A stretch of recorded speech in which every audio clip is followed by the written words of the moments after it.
Hello and welcome to Current Affairs Unlocked. I bring you the top stories from the major newspaper around the world. आज मैं मेरा कोई ऐसा इरादा नहीं है कि मैं आप सब लोगों को कोई स्पेसिफिक आर्टिकल पर पार्सिंग करूं।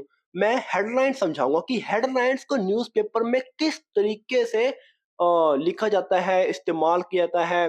किसमें लोग कहते हैं ना कि हेल्पिंग वर्ब का इस्तेमाल नहीं होता है, तो प्रेजेंट इंडेफिनिट में लिखा जाता है एस ई एस लगा के, जो अगर वर्ब हो तो उसे पास्ट में समझा जाता है, पास्ट इंडेफिनिट में, परफेक्ट में या पैसिव में समझा जाता है।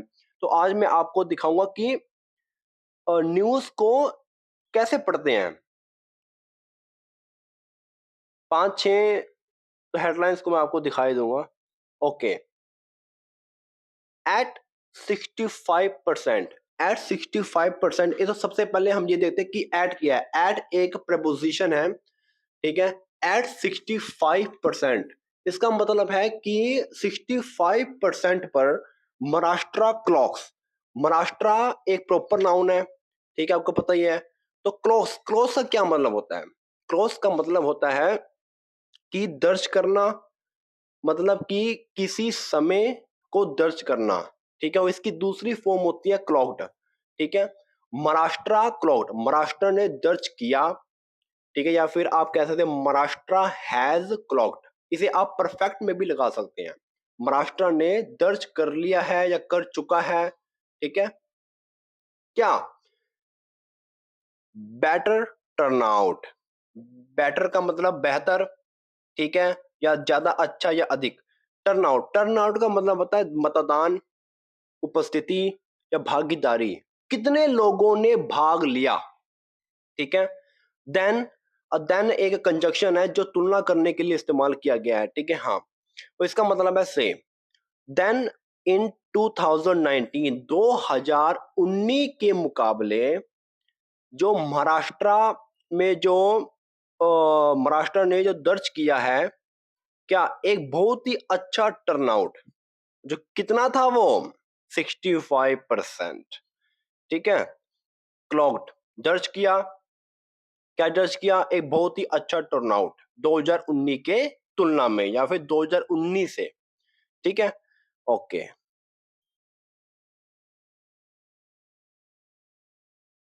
अब दूसरा देखते हैं, पोलस्टर्स। पोस्टर्स क्या होते हैं? चुनाव विश्लेषण, यह वे लोग होते हैं जो चुनावों का विश्लेषण करते हैं, ठीक है। पोस्टर्स गिव, पोस्टर्स देते हैं, क्या देते हैं? एनएज, एक एज, एज का मतलब होता है लाभ, प्राथमिकता या बढ़त, ठीक है। पोस्टर्स, ऐसे आप जो गेव है, ये गिव है, गिव को आप गिव समझे, या फिर आप कह सकते हैं पोलस्टर्स हैव गिवन, पोलस्टर्स ने दिया, क्या दिया है? एक प्राथमिकता दी है। वो किसको दी है? टू, यहाँ पर टू लगाया गया है ये बताने के लिए कि जो भी वो प्राथमिकता है या बढ़त है या लाभ है, वो किसको दी है? टू बीजेपी लेड अलायंसेस को दी है। टू यहाँ पर प्रपोजिशन है जो ये दिखाता है कि लाभ किसको दिया गया है, ठीक है। बीजेपी लेड अलायंस को दिया गया। और इन इन ये प्लेस दिखाया गया कि कहां पर? महाराष्ट्र और झारखंड में, ठीक है। एच का मतलब समझ रहे हैं, प्राथमिकता। और गिव, गिव का मतलब यह जो दिया, देता है, जैसे आप गिव समझे, जैसे समझे कि हैव गिवन, हैव क्यों लगा? क्योंकि पोस्टर्स एक प्लूरल नाउन है, ठीक है। अब देखते हैं ये वाला एच सी। एच सी का मतलब होता है high court. H C orders, high court ने, हाई कोर्ट ऑर्डर देता है। हाई कोर्ट एक सिंगल नाउन है, ठीक है। तो ऑर्डर्स, ये वर्ब की बेस फॉर्म के साथ एस लगा हुआ है, देता है। या आप ये समझ सकते हैं कि हाई कोर्ट ऑर्डर्ड, आप इसे पास्ट इंडेफिनिट में समझें, और आपको ये समझना ही है क्योंकि ये काम हो चुका है। अखबारों में वही आता है जो काम हो चुका हो, ठीक है। या फिर आप ऐसे कह सकते हैं कि high court has ordered, high court ने ऑर्डर दे दिया है या दे चुका है, ठीक है। क्या? सीबीआई प्रोब, सीबीआई प्रोब एक केंद्रीय जांच ब्यूरो है, ठीक है। जो हाई कोर्ट ने जो ऑर्डर दिया, किसको दिया है? सीबीआई प्रोब को दिया है। इन, इन कहां? TN means Tamil Nadu. अब देखो हुज, हुज का क्या मतलब है? हुज का मतलब है जो अवैध शराब, नकली शराब, या फिर जो अवैध तरीके से जो शराब बनाई जाती है, जो अवैध तरीके से बनाई गई हो, उसे कहते हैं हुज ट्रेजेडी केस। ट्रेजेडी का क्या मतलब होता है? ठीक है, ये एक नाउन है, ऐसी घटना जो काफी दुखद हो, कष्टदायी हो। ठीक है, केस मामला। ठीक है, अब इसका क्या मतलब हुआ पूरी हेडलाइन का? हाई कोर्ट ने ऑर्डर देता है या हाई कोर्ट ने ऑर्डर दिया सीबीआई प्रोब, ठीक है, केंद्रीय जांच ब्यूरो को इन तमिलनाडु में दिया। ठीक है, हुज, ठीक है, हाँ, वो जो ऑर्डर है वो किस चीज के लिए है? वो मतलब कौन सा ऑर्डर? हुज ट्रेजेडी केस, जो मतलब अवैध शराब है, उसकी जो भी कष्टदायी जो दुर्घटना, या फिर कैसे कह सकते हो वो कष्टदायी मामले को लेकर हाई कोर्ट ने ऑर्डर दिया। ठीक है, ये हो गया। Sorry, okay.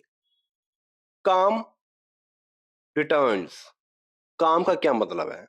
यहां पर काम का मतलब है, ये एक एडजेक्टिव भी है और एक नाउन भी है। काम मीन्स शांति, स्थिरता या सुकून। ठीक है, और यहां पर होगा कि मतलब काम हैज रिटर्न्ड। ठीक है, ये लगा सकते हो, या फिर काम हैज रिटर्न, ये थर्ड फॉर्म लगी हुई है। अब काम रिटर्न, ठीक है, इसका मतलब है रिटर्न का क्या मतलब? रिटर्न का मतलब होता है वापिस आई या वापिस आता है या लौटती है। ठीक है, अब इसे पास्ट में समझें या परफेक्ट में समझें। शांति वापिस आ गई है। ठीक है, और ये क्या है? इम्फाल, इम्फाल, इम्फाल क्या? इम्फाल एक मणिपुर राज्य की राजधानी है। गेट्स, ठीक है, गेट्स का मतलब होता है मिला या प्राप्त हुआ। क्या हुआ? अ कर्फ्यू ब्रेक। अ कर्फ्यू क्या मतलब होता है? कर्फ्यू का मतलब होता है कि लोगों को घर से बाहर आने की परमिशन नहीं होती। ठीक है, वो सभी लोग घर में ही होते, घर में होते हैं। ठीक है, ब्रेक, यहां पर समझिए ब्रेक का क्या मतलब है। ब्रेक का मतलब है कि राहत या फिर छूट। ठीक है, इम्फाल को मिला, क्या मिला? अ कर्फ्यू ब्रेक। ठीक है, कर्फ्यू से छूट मिली या राहत मिली। ठीक है, हाँ, जिसके कारण जो काम है, शांति है, वो वापस लौटती है या वापस आई या लौटी। ठीक है, okay. Headline, sorry, deadline. Deadline looms for climate summit negotiators seeking a deal for funds to check global warming। इसका क्या मतलब है? अब इसका मतलब है डेडलाइन। डेडलाइन का मतलब समझो। डेडलाइन का मतलब है जो समय सीमा है या जो आखिरी तारीख है। लूम्स, लूम्स का क्या मतलब है? लूम्स का मतलब है कि नजदीक आना, मतलब कुछ निकट आया है। ठीक है, इसका, ठीक है, और इसे लूम्स, जो भी आखिरी तारीख है वो नजदीक आती है। ठीक है, इसे आप पास्ट में समझें या इसे आप प्रेजेंट परफेक्ट में समझें। Deadline has loomed. ठीक है, जो भी आखिरी तारीख है या समय सीमा है वो वापस आ गई है, या आप पास्ट इंडेफिनिट में समझें, इसे लगा दे लूम्ड। जो आखिरी तारीख है वो आ गई है वापस। ठीक है, या फिर वो सॉरी निकट आ गई है। और वो किनके लिए आई है? जो डेट है वो बोला, वो किनके लिए आई है? फॉर क्लाइमेट समिट नेगोशिएटर्स के लिए। ठीक है, क्लाइमेट समिट नेगोशिएटर्स कौन होते हैं? जलवायु परिवर्तन पर जब लोग चर्चा करने के लिए या उनका समाधान निकालने के लिए जब लोग एक साथ बैठक करते हैं उस पर, तो उसे कहते हैं क्लाइमेट समिट नेगोशिएटर। नेगोशिएटर्स वार्ताकार होते हैं जो बातचीत करते हैं किसी सौदे पर, डील पर, उन सब पर सहमत होने के लिए वो चर्चा करते हैं। ठीक है, अब है हाँ, सीकिंग अ डील। सीकिंग ये एक पार्टिसिपल फ्रेज है। ठीक है, प्रेजेंट पार्टिसिपल है। सीकिंग ये इसमें हु, आर या फिर कुछ भी helping verb, is, am, are या हैज, हैव का उपयोग नहीं होता, आपको मैंने पहले ही बता दिया है। ठीक है, अब है सीकिंग, आप ऐसे भी कह सकते हैं, 1 सेकंड प्लीज। ओके, सीकिंग आप ऐसे भी लिख सकते हैं, हु आर सीकिंग। जो सीकिंग का मतलब तलाश कर रहे हैं, या जो खोज रहे हैं, या जो प्राप्त कर रहे हैं, हु आर सीकिंग। ठीक है। अब आप इसे अगर पार्टिसिपल समझना चाहते हैं तो ऐसे आप ऐसे ले सकते हो, तलाश करते हुए, आईएनजी की फॉर्म है ये। ठीक है, सीक, सीक आगे आईएनजी लगा दिया, तो ये फोर्थ फॉर्म है वर्ब की। सीकिंग चाह रखते हुए, या तलाश करते हुए, या वे खोज करते हुए, या प्राप्त करते हुए, क्या करते हुए, एक समझौता, और डील, डील का मतलब है समझौता, या फिर एक सौदा, एक अनुबंध। फॉर फंड्स, फॉर फंड्स का मतलब होता है धनराशि के लिए। टू चेक, टू चेक का मतलब समझिए आप यहाँ। टू चेक का मतलब होता है कि रोकने के लिए, नियंत्रण करने के लिए। टू चेक का यहां मतलब है। ग्लोबल वार्मिंग, ग्लोबल वार्मिंग का मतलब है जो वैश्विक तापन है, पृथ्वी का गर्म होना, उसे कहते हैं ग्लोबल वार्मिंग। ठीक है। अब पूरी हेडलाइन का मतलब समझो। डेडलाइन लूम्ड, या फिर डेडलाइन लूम्स, जो भी आखिरी तारीख है, जो समय सीमा है, वो और निकट आ गई है। किनके लिए? फॉर क्लाइमेट समिट नेगोशिएटर्स के लिए।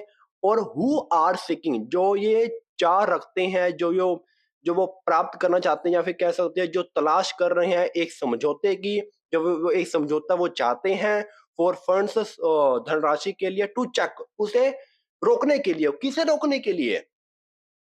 नियंत्रण पाने के लिए। किस मतलब किस पर नियंत्रण पाना है? ग्लोबल वार्मिंग पर नियंत्रण पाना है। ठीक है, जो भी पृथ्वी का जो गर्म होना है उस पर। ठीक है भाई, ये हो गया।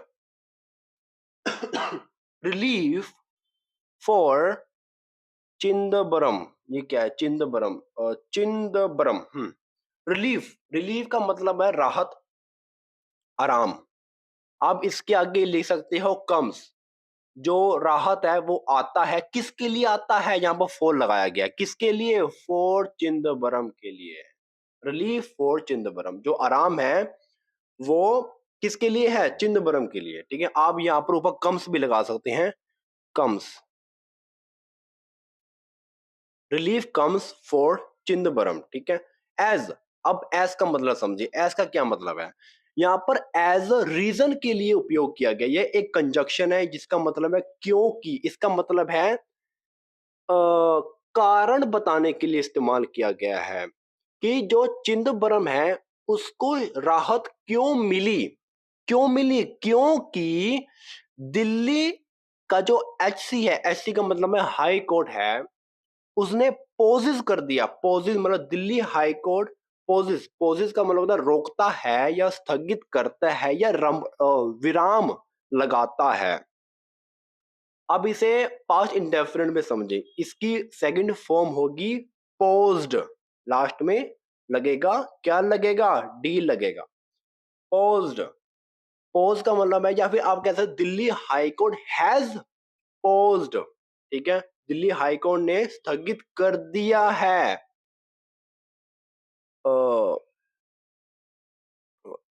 एरिकल। ठीक है, एरिकल मैक्सिस केस, जो भी ये प्रॉपर नाउन है किसी का, एरिकल मैक्सिस केस का मामला। अब ट्रायल का मतलब समझे। ट्रायल का क्या मतलब है?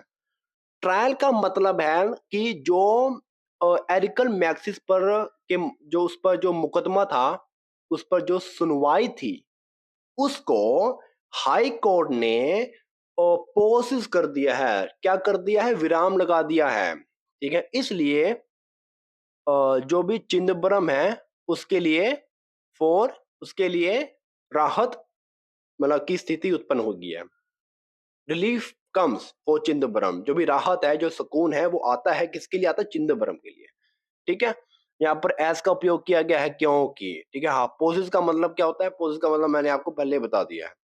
ठीक है, ओके, ठीक है, ये हमारा फ्रंट पेज कंप्लीट हुआ। अब देखते हैं सेकंड पेज। ओके, ये वाला देखते हैं। D U S U, pause, D U S U. D U S U क्या होता है? दिल्ली यूनिवर्सिटी स्टूडेंट यूनियन को कहते हैं DUSU, पॉज। ठीक है, पॉज का मतलब होता है चुनाव, मतदान या फिर वोटिंग। रिजल्ट्स डिले, ठीक है, हाँ, डिले का क्या मतलब है, जो रिजल्ट है, परिणाम है, जो नतीजे हैं, उनको कहते हैं रिजल्ट। ये एक नाउन है, ठीक है। डिलेड मतलब देरी का होना, ये एक पास्ट पार्टिसिपल है, ठीक है।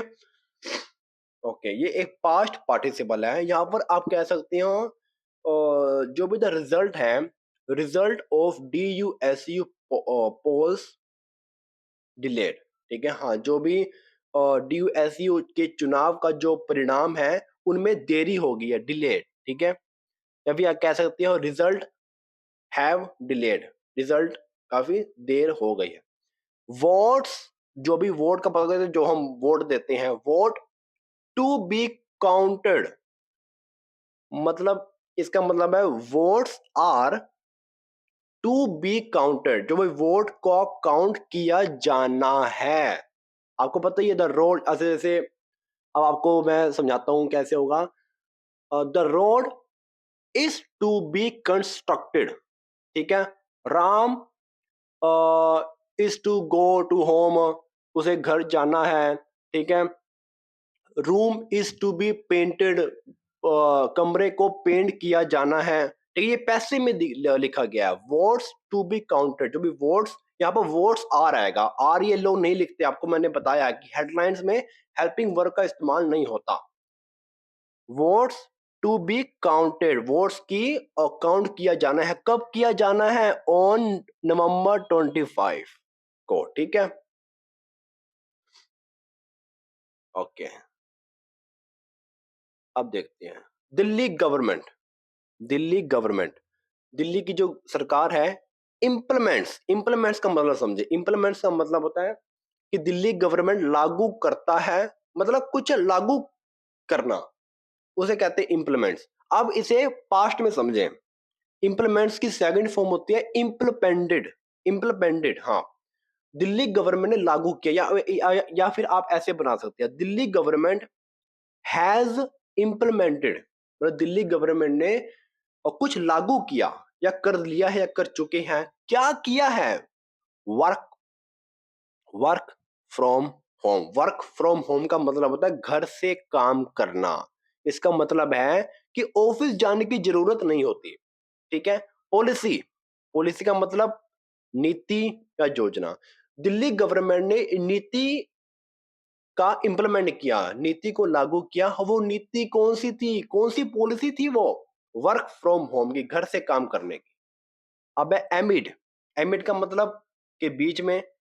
वह सीवियर पोल्यूशन, सीवियर पोल्यूशन का क्या मतलब होता है, सीवियर पोल्यूशन का मतलब होता है कि जो भी गंभीर या फिर जो भी तीव्र या फिर ये पोल्यूशन की स्थिति को दिखाता है, जो मतलब ना बहुत ही और गंभीर हो, ठीक है। सीवियर पोल्यूशन, जो भी मतलब गंभीर पोल्यूशन है, उसके बीच में। एमिड का क्या मतलब होता है, के बीच या फिर के दौरान, ठीक है।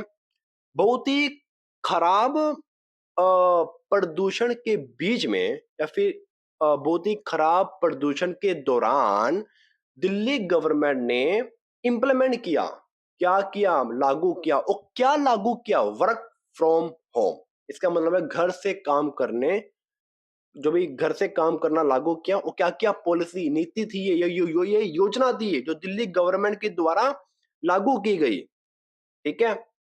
और एमिड सेवियर पोल्यूशन, ठीक है, हाँ, बहुत ही खराब पोल्यूशन के दौरान या के बीच, ठीक है।